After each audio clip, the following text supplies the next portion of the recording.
Salut à tous. Une bière sur 4 vendue dans le monde appartient à AB InBev. C'est Budweiser, Stella Artois, Corona ou Leffe, un empire qui semblait intouchable. Pourtant, ces derniers mois, la machine s'enraye. À la bourse de Bruxelles comme à New York, le titre subit une érosion qui inquiète les analystes. Au même moment, le groupe annonce l'impensable, la fermeture de sites de production historiques. Comment le leader mondial en est-il arrivé là? Est-ce une crise passagère ou le signe d'un déclin structurel? Pour comprendre la chute du cours, il faut regarder au-delà du chiffre d'affaires. Certes, les revenus progressent, mais c'est un écran de fumée. Cette croissance est portée artificiellement par la hausse des prix de vente pour contrer l'inflation.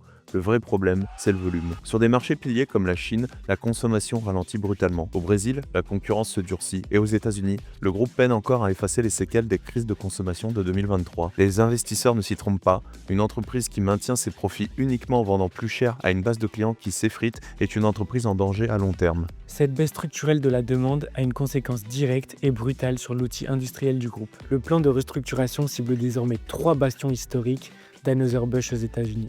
Le signal de départ a été donné sur la côte Est. La brasserie de Newark dans le New Jersey vient officiellement de fermer ses portes, mettant fin à des décennies d'activité. Mais ce n'est que le début d'un plan plus vaste. Le groupe a déjà programmé la suite du calendrier. En 2026, ce sera au tour des sites de Fairfield en Californie et de Merrimack dans le New Hampshire de cesser définitivement toute production. Ce n'est pas seulement une question d'économie, c'est une question d'obsolescence stratégique. Ces usines géantes ont été conçues pour l'ère de la production de masse. Aujourd'hui, le marché exige de la variété et de l'agilité. En sacrifiant Newark, Fairfield et Merrimack, AB InBev liquide son héritage industriel du XXe siècle.